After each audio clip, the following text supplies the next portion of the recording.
మట్టి కొండాలి నీయలో మట్టి మూలాలి నీయలో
సంగతే మరిసితివి కడుపు కన్నారా నిదురైన పోతివి కడుపు నిండా తిండి తినబోతివి కన్నారా నిదురైన పోతివి వచ్చింది ఈ జాతరకు భారత కమ్యూనిస్టు పార్టీ జాతీయ నాయకులు రాజవర్గ సభ్యులు మాజీ శాసనసభ పక్ష నాయకులు కామ్రేడ్ చాడా వెంకటరెడ్డి గారు, భారత కమ్యూనిస్టు పార్టీ రాష్ట్ర సహాయకలపల్లి శ్రీనివాసరావు గారు, కమ్యూనిస్టు పార్టీ రాష్ట్ర కార్యదర్శి వర్గ సభ్యులు రాష్ట్ర బాధ్యులు కలవేని శంకరన్న గారు, అలాగే తెలంగాణ ప్రజానాట్య మండలి రాష్ట్ర ప్రధాన కార్యదర్శి కామ్రేడ్ పల్లె నరసింహ, బిఎస్పిఎస్ రాష్ట్ర ప్రధాన కార్యదర్శి అనిల్ కుమార్ గారు, అలాగే ఏఎస్ఎఫ్ రాష్ట్ర అధ్యక్షులు మణికంఠారెడ్డి గారు, ఈ తెలంగాణ ప్రజానాట్య మండలి రాష్ట్ర దళం ఈ జాతర వెంట ఉంటూ ముందుగా విప్లవ పాటలు డిసెంబర్ 20వ తారీఖు నాడు ఖమ్మంలో జరుగుతున్నాయి. ఈ సందర్భంగా కమ్యూనిస్ట్ పార్టీ గురించి మీకు తెలుసు. 100 ఏళ్ళు అవుతున్న సందర్భంగా ఈ యొక్క జాతర జరుగుతున్నది. ఈ సందర్భంగా ఓన్లీ కార్మికుల కోసమే కాదు, విద్యార్థుల కోసం కూడా ఏఎస్ఎఫ్ గా అన్ని కార్యక్రమాలు చేసినాం. ఇప్పుడున్న కర్తవ్యం ఏంటంటే అన్ని కాలేజీలలో, హై స్కూళ్లలో, తర్వాత ఎక్కడ చూసినా ఎంజాయ్ పేరుతో గంజాయి తాగుతూ విద్యార్థులు వారి భవిష్యత్తులో నాశనం చేసుకుంటున్నారనేటువంటి ఉద్దేశంతో ఇక్కడ మీ అందరినీ కూడా మనందరం ఈ యొక్క జాతరకు సంబంధించి మనందరం కూడా కంకణం కట్టుకొని ఈ గంజాయిని, డ్రగ్స్ ను అంతమొందించే వరకు కూడా ఇందులో భాగంగానే ఒక సబ్జెక్ట్ తీసుకున్నాం. మన రాష్ట్ర అధ్యక్షులు మన మణికంఠారెడ్డి గారు కూడా ఇంట్లో పాల్గొంటున్నారు కాబట్టి వారు మాట్లాడతారు. గంజాయి మత్తు గంజాయి మత్తు గంజాయి మత్తుకు మనకి బతుకునే గాలి దేవుని గంజాయి మత్తుకు మనకి బతుకునే గాలి దేవుని శ్రమలలో నిండాగా మునికి మనిషన్న సంగతే పరిస్థితి శ్రమలలో నిండాగా మునికి మనిషన్న సంగతే పరిస్థితి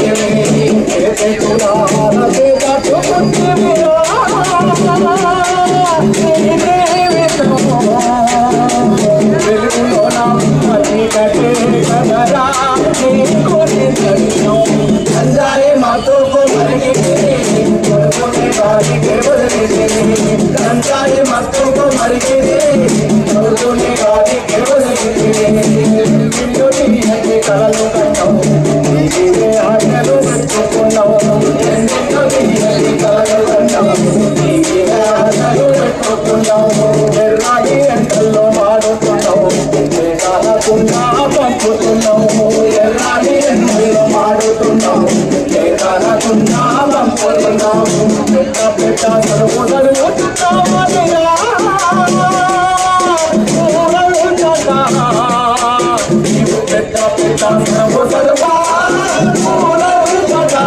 నిత్యము గొప్పల మేము చెప్పినమురా నీవే గంజాయి మత్తుకు మరిగితే మరుగులే గాలికి వదిలితే గంజాయి మత్తుకు మరిగితే మరుగులే గాలికి వదిలితే.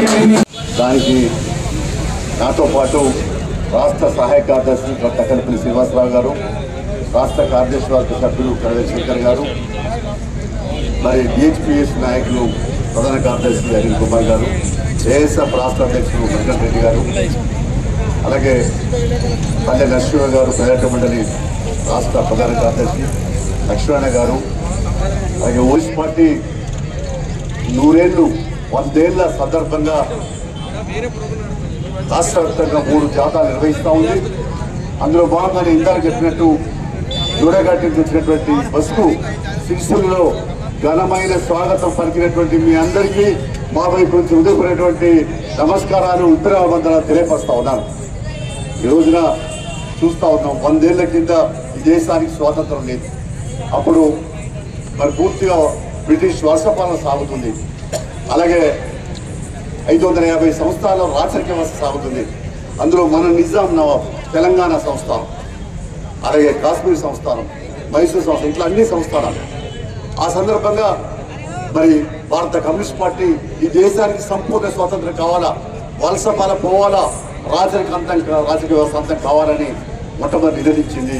అంతేకాదు స్వాతంత్ర పోరాటంలో సంపూర్ణ స్వాతంత్రం కావాలని దేశానికి పిలిపించినటువంటి మొదటి పార్టీ భారత కమ్యూనిస్ట్ పార్టీ సిపిఐ అనే విషయాన్ని ఈ సందర్భంగా తెలియపరుస్తా ఉన్నారు. ఆ సందర్భంగానే మరి అనేకమైనటువంటి కుట్ర కేసులు వచ్చారు బ్రిటిష్ వాళ్ళు. మీరెట్ కుట్ర కేసు, కాన్పూర్ కుట్ర కేసు, పైసా కుట్ర కేసు పెట్టి మరి దాని గారు అనేక మందిని, మరి అజయ్ ఘోష్ ఇట్లాంటి వాళ్ళందరినీ కూడా జైల్లో పెట్టి నిబంధనలు పాటించారు. అయినా మరి కమ్యూనిస్ట్ పార్టీ మరింత ఎంత అనిచేసి అంత ముందుకు పోయే లక్ష్యంగా మరి ముందుకు సాగుతూ ప్రజా సంఘాలను ఏర్పాటు చేసి ఏఐటీసీని, అలాగే ఏఐకేఎస్ రైతు సంఘాన్ని, వ్యవసాయ కార్మిక సంఘాన్ని, విద్యా సంఘాన్ని, యువజన సంఘాన్ని, మహిళా సంఘాన్ని ఏర్పాటు చేసి ఈ దేశంలో ఓ ప్రత్యామ్నాయం, అంటే ప్రజల హక్కుల కొరకు పోరాడడానికి సంఘాలు పెట్టి సంఘటన చేసినటువంటి ఘనత కూడా సిపిఐదే. మొట్టమొదట ఏ పార్టీ వాళ్ళు పెట్టింది లేదు ప్రజా సంఘాలని, సిపిఐ పెట్టిన తర్వాత అందరూ పెట్టుకున్నారు. సిపిఐ మరి 100 ఏళ్ల నిండిన సందర్భంగా మీరు చూస్తూ ఉన్నారు. అనేక త్యాగాలు, అనేక పోరాటాలు, కార్మికులకు సంబంధించి ఏవి చూసి 29 కార్మిక హక్కుల చట్టాలు తీసుకొస్తే వాటిని రద్దు చేసి నరేంద్ర మోడీ 4 కోట్ల విభజించి సమ్మె హక్కులు అర్పించేస్తా ఉన్నాడు. ఇంకోవైపున మరి మనందరం కూడా తెలుసు, మరి వాళ్ళ కార్పొరేట్ సంస్థలు కూడిక చేస్తూ ఉన్నారు. అలాగే వ్యవసాయ రంగానికి రైతులకు 3 సాగు చట్టాలు తెచ్చి రైతులు ఆందోళన చేసి 750 మంది చనిపోయిన తర్వాత నిర్మించుకున్నారు, ఉపసంహరించుకున్నారు. ఇట్లా అన్ని రకాల సమస్యలు, అంటే ప్రజలపై దాడులు చేస్తున్నటువంటి జిఎస్టీ పన్నులు, బస్సు సేవల పన్నుతో ట్యాక్సీల నుంచి పెరిభారం అవ్వడం, పెట్రోల్ డీజిల్ ధరలు పెరిగిపోవడం, ఇంకా అనేకమైనటువంటి పద్ధతులలో దాడులు జరుగుతూ ఉన్నాయి. ఇంకోవైపున కార్పొరేట్ శక్తులు కూడిక చేస్తూ ఉన్నారు. రైతులకు 1 పైసా మాఫీ చేయడు, మరి అలాగే కార్మికులకు సాయం చేయడు, లేదా హక్కుల చట్టాలు రాస్తాడు, మరి ప్రశ్నించే గొంతుకలు నొక్కేస్తాడు, రాజాద్రోహం కేసు పెట్టి జైల్లో పెడతాడు, పోరాటాలు అంటూ మరి ఇలాంటి, అంటే మన రాజ్యాంగంలో డాక్టర్ బిఆర్ అంబేద్కర్ గారు కొంతమంది రాజ్యాంగంలో అందరికీ మరి ప్రశ్నించే గొంతుకలు ఉండాల్సిన అవసరం ప్రజాస్వామ్యం అని చెప్పాడు. అటువంటి ప్రశ్నించే గొంతుకలు ఇప్పుడు ప్రజాస్వామ్యం కాదు, కానీ ప్రజాస్వామ్యంలో ప్రశ్నించే గొంతుకలు నొక్కేస్తున్నటువంటి దుర్మార్గమైన పరిపాలన సాగుతుంది. అందుకనే వాళ్ళ దేశంలో ఉన్నటువంటి ప్రజలందరూ కూడా ఆలోచించాల్సిన అవసరం ఉంది. సిపిఐ 100 ఏళ్ల కాలంలో భూమి సమస్య తీసుకున్నది. నేను ఛాలెంజ్ చెప్తా ఉన్నాను, భూమి సమస్య దున్నేవాడికి భూమి అన్న మొదటి పార్టీ భారతదేశంలో భారత కమ్యూనిస్ట్ పార్టీ. ఆ తర్వాతనే మరి భూమి సమస్య పరిష్కారమైంది. ఏ పార్టీలు ఎర్రజెండా పార్టీలే భూమి సమస్య ఉన్నాయి. అందుకని 10 లక్షల ఎకరాలు ఒక తెలంగాణ పంచినాం, దేశవ్యాప్తంగా 1 కోటి ఎకరాలు పంచినాం. అలాగే కార్మికుల చట్టాలు ఇచ్చినాం. అలాగే రైతులకు మరి సమగ్ర వ్యవసాయ కార్మిక చట్టం కావాలని, వ్యవసాయ కార్మికులకు అలాగే గిట్టుబాటు ధరలు, స్వామినాథులకు సిఫారసు అమలు చేయాలని, రైతులకు, ఇలాంటి అనేక సమస్యలు, విద్యార్థులకు, యువకులకు, అన్ని సమస్యల మీద నిరుద్యోగ సమస్యలు పూర్తి కావాలని అనేక సమస్యలు చేశాం. అందువల్ల ఈ సందర్భంగా నేను మనం చేసేది ఏంటంటే, భారత కమ్యూనిస్ట్ పార్టీ సుదీర్ఘ పోరాటం చేసింది.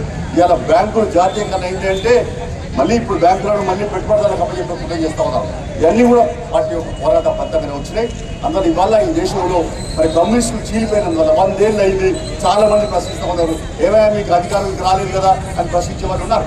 కానీ మనం చూస్తూ ఉన్నాం పూర్తిగా పెట్టుబడిదారి వ్యవస్థలో ఎలాంటి ప్రజాస్వామ్యం ఎలాంటి వ్యవస్థ జరుగుతుందో మనం బీహార్ ఎన్నికలే యూజ్ చేస్తూ ఉన్నాయి. ప్రపంచ బ్యాంకు 14,000 కోట్ల రూపాయలు మరి అప్పనంగా ఏదో తలా 10,000 గల్లంతని చెప్తా ఉన్నాం. మరి తలా 10,000 మహిళలకు మరి చేశారట. 10,000 ఒక్కొక్క బ్యాంక్ ఖాతా ఇస్తారు. అంటే ప్రజాస్వామ్యంలో మరి పారదర్శకత లేకుండా పోతుంది. కాబట్టి ఇలాంటి విషయాలు మనం అర్థం చేసుకోవాలి. ఏదైనా మేము కోరేది ఏంటంటే కమ్యూనిస్ట్ ఏకమైతే ఈ దేశంలో ప్రత్యామ్నాయం కాగలం. ఈ మధ్య చూస్తూ ఉన్న ఆపరేషన్ కాగా పేరుతో మావోయిస్టులు కాల్చంతో తీరు మరి పూటకి వెనుకంటే తీరు చూస్తూ ఉన్నాం. అందుకనే కమ్యూనిస్ట్ పార్టీ సిపిఐ మొదలు స్పందించి మరి చర్చలు ఇవ్వండి, వాళ్ళతో మాట్లాడండి, వాళ్ళు ఒక అడుగు ఎన్నికేసినారని చెప్తే ముందుగా నరేంద్ర మోడీ అమిత్ షా వెనుకలు వేశారు. అందుకని ఇవాళ చెప్తా ఉన్నాం, మావోయిస్తారా లేకుంటే మిగతా వామపక్ష ప్రజాతంత్ర శక్తులు ప్రగతిశీల శక్తులు అందరూ కూడా ఒక వేదిక మీదకి వచ్చి ఈ మనువాద సిద్ధాంతాన్ని అమలు చేసే ఈ మతవాద సిద్ధాంతానికి కట్టుబడి ఉండే ఈ బీజేపీ నరేంద్ర మోడీ ప్రభుత్వానికి గుణపాఠం చెప్పాలంటే ప్రజల్లో చైతన్యం కల్పించాలా. అందుకు నిరుద్యోగ సమస్య తీసుకుంటాం, అలాగే ఉద్యోగాల అవకాశం తీసుకుంటాం, భూమి సమస్య, ముక్తి సమస్య, కార్పొరేట్ వ్యవస్థలు తీర్చలేము, వాళ్ళకి అపరంగా అప్పుడు డబ్బులు కప్పు పెట్టిన తీర్థేళ్ల పైన ఉద్యమిద్దాం, పోరాడదాం, ప్రసిద్దాం, మరి ప్రజాస్వామ్యాన్ని కాపాడుకుందాం, ఆ వైపున అడుగుద్దామనే భారత కమ్యూనిస్ట్ పార్టీ ఈ బస్సు యాత్ర నిర్వహిస్తూ ఖమ్మంలో డిసెంబర్ 26న జరిగే భారీ బహిరంగ సభ రండి, కదిలి రండి. కమ్యూనిస్ట్ పార్టీకి సుదీర్ఘ పోటా చరిత్ర ఉంది, త్యాగాల చరిత్ర ఉంది, వేలాది మంది అష్టార్పురం ప్రాణాలు అర్పించిన చరిత్ర ఉంది. కాబట్టి కదిలి రమ్మని పిలిపివ్వడానికి వచ్చాం. అందులో సిరిసిల్ల అంటే మరి ఉద్యమాల జిల్లా పోరాట ఎర్రగడ్డ ప్రాంతం, బద్ద బెల్లారెడ్డి, మరి అలాగే ఈ ప్రాంతంలో సింగిరెడ్డి భూపతి రెడ్డి అనేక మంది తెలంగాణ సాయుధ పోరాటంలో మరి త్యాగాలు చేసి పోరాటం ప్రకటించిన వాళ్ళు. సింగిరెడ్డి భూపతి రెడ్డి మరి మాందాపురం గుట్టలు ఎన్కౌంటర్ అయిన పరిస్థితి నేను ప్రత్యేక చెప్పనక్కర్లేదు. ఈ గడ్డ మీద తప్పనిసరిగా మనం ఈ ప్రాంతం అంతా కూడా తెలంగాణ అంటేనే ఎర్రగడ్డ, పోరాటాల గడ్డ, ఆయుధపరం నిర్మించిన గడ్డ. కాబట్టి అందులో సిరిసిల్ల ప్రత్యేకత పిలిపించిన వాళ్ళలో ముఖ్యుడు బద్ద వెళ్ళాలి. కాబట్టి మనమంతా కూడా కలిసి వారి అడుగుజాడలో పోదాం, ఈ వామపక్ష ప్రజాతంత్ర పరిశీలించి లేఖ చేద్దాం. రానున్న కాలంలో ఈ దేశంలో మరి అంతరాలు లేని సమాజం నిర్మించే అడుగు చేద్దామని చెప్పి వినిపిస్తూ ప్రజలారా అందరూ క్రమం రమ్మని కోరుతూ అందరికీ నమస్కారాలు. సిరిసిల్ల పట్టణానికి చేరుకుంది. ఈ బస్సుకు నాయకత్వం వహిస్తున్నటువంటి సిపిఐ మాజీ ఎమ్మెల్యే రాష్ట్ర కార్యవర్గ సభ్యులు చాడా వెంకటరెడ్డి గారు, అదేవిధంగా రాష్ట్ర సహాయ కార్యదర్శి తగ్గరపల్లి శ్రీనివాసరావు గారు, అదేవిధంగా రాష్ట్ర కార్యవర్గ సభ్యులు కరవేలి శంకర్ గారు, అదేవిధంగా ప్రజలైనటువంటి డిహెచ్పిఎస్ నాయకులందరూ కూడా సిరిసిల్ల పట్టణానికి వచ్చిన సందర్భంగా అభివృద్ధి సాగుతున్న మరిన్న ఉద్దేశం భారత కమ్యూనిస్ట్ పార్టీ డిసెంబర్ 26 నాటికి 100 ఏళ్ల ఉత్సవాలు పూర్తి చేసుకున్న కమ్యూనిస్టులందరూ ఐక్యతగా తెలంగాణ రాష్ట్రం ఉన్నటువంటి మారుమూల ప్రాంతంలో ఉన్నటువంటి ప్రజలందరూ కూడా ఈ కమ్యూనిస్ట్ పార్టీని ఆదరించాలి. దేశంలో 100 ఏళ్ల సుదీర్ఘ చరిత్ర కలిగినటువంటి ఏకైక జాతీయ పార్టీ కమ్యూనిస్ట్ పార్టీ. దేశ స్వాతంత్రం కోసం ఉద్యమించింది సిపిఐ, ఆనాడు బ్రిటిష్ వాళ్ళని తరిమికొట్టింది సిపిఐ. తెలంగాణ రాష్ట్ర సాయుధ పోరాటంలో కూడా ఆనాడు నిజాం నవాబుల వ్యతిరేకంగా పోరాడి రజాకార్లు ఎదిరించే వారి నుంచి తెలంగాణ విముక్తి చేయడంలో కీలక పాత్ర పోషించింది ఈ సిపిఐ పార్టీ. ప్రత్యేక తెలంగాణ రాష్ట్ర సాధన కూడా ఈ ఆదిలాబాద్ నుంచి అనంతపురం కూడా జై తెలంగాణ నిర్ణయించి తెలంగాణ రాష్ట్ర సాధనలో ముందు కీలక పాత్ర పోషించినటువంటి పార్టీ ఈ మన భారత కమ్యూనిస్ట్ పార్టీ. అంటే డిసెంబర్ 26న ఖమ్మంలో జరిగేటువంటి బహిరంగ సభకు ఈ సిరిసిల్ల పట్టణంలో ఉన్నటువంటి విద్యార్థులు